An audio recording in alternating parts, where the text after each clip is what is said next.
Turn game day into gourmet in half time.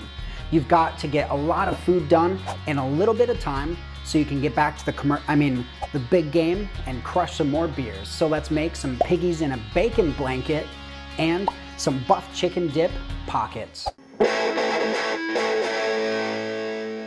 Boil 1 pound of chicken breast in heavily salted water for about 15 minutes until cooked through.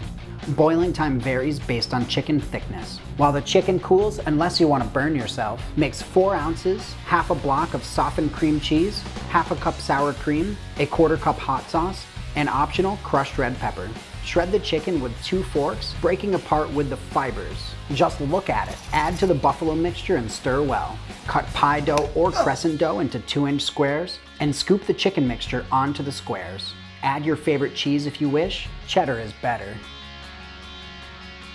Pinch the dough, slice the tops a bit, then bake at 375 for 20 to 30 minutes or until the pastries are golden and the filling is heated through. Let's prep the piggies. Slice an apple into very small pieces and slice some cheddar as well. Cut the crescent roll dough and bacon into long, thin strips. Take a smoked cocktail wiener, an apple slice, and a piece of cheese, and then wrap with the dough, but leave room for the bacon. And wrap a piece of bacon around the wiener too.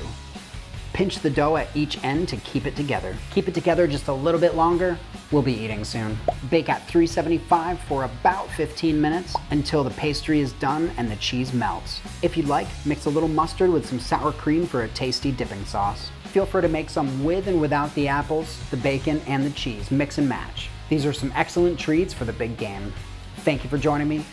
Tune in next time and I'll teach you how to make something else. Food porn. If you love food like I do, please give it a big thumbs up, comment below, and subscribe.